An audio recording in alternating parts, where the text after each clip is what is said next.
5 seconds. Start. Replying to the discussion on the demand for grant relating to famine in the Legislative Assembly, the Honorable Minister said, Mr. Speaker, sir, one Honorable member wanted to know the procedure adopted with regard to land revenue remission during famine. He asked whether urgent methods were adopted by the government in this regard. In this connection, I spoke some time back on the floor of this house in reply to the general discussion on the budget.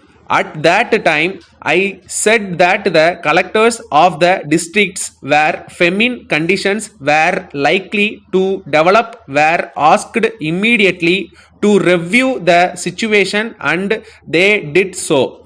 Collectors can suspend collection of land revenue in suitable cases. As a matter of fact, several collectors have used this power to suspend the collection of land revenue. Later on, orders of remission will be passed on the basis of the outturn in each area. So, I would like to point out that there will be no hardship to the ryots.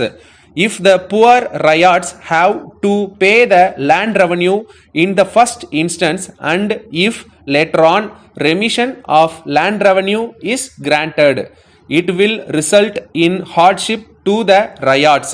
That is why this method of suspension of land revenue first and remission later is adopted. Thus, it will be seen that the government have taken every care to avoid delay in the matter of sanction of remission of land revenue. Secondly, the honorable member made a suggestion with regard to water supply to places where there was scarcity of water. He said that motor transport might be used for carrying water to these places.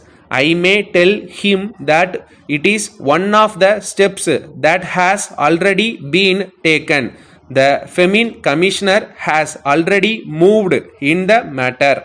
Some of the civil supplies, lorries and tanks are being used to move water to areas where water is necessary. I am sure that very soon this problem will be solved to the extent possible. Thirdly, so far as provision of work is concerned, there is one difficulty. Some of these people want alternative employment as they are affected by scarcity conditions. But as a matter of fact, they are mostly agricultural laborers or agriculturists themselves. So it is natural that they would like to be provided with work near about their own places, so that when rains come they may go back to their normal activities. This has to be borne in mind when we consider the question of providing these people with work. As far as possible, they have to be given work at a place which is near to their own villages. Fourthly, so far as road works are concerned, it is convenient to give these works to provide employment to those suffering people. It should be appreciated. We have been receiving representations from various organizations that these road works must be taken up. It is true that some road works that we had taken up and partially completed were neglected in the past.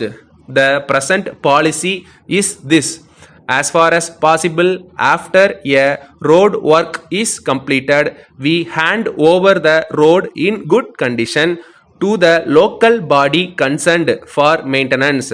I know the difficulties of local bodies in maintaining roads. So it is a matter that these roads should be maintained either by the government or by the local body. But it is necessary that every village must be provided with a road and it should be properly maintained wherever possible. If the local body concerned is willing to take over these roads later and maintain them, we take up the road works which are recommended by the local body. This is our policy. Most of the road works which have been taken up now for execution by us are those recommended by the local bodies. So I think that they will be in a position to maintain these roads either by themselves or with the assistance of the government. At the same time, we have to provide work to these people in such a way as to suit their usual ways of life. It is not right to say that they should be moved to some other place and huts and other facilities must be provided for them. We must also realize that it is not a question of providing permanent employment to these people. These are some of the facts which we must bear in mind in connection with taking up road works.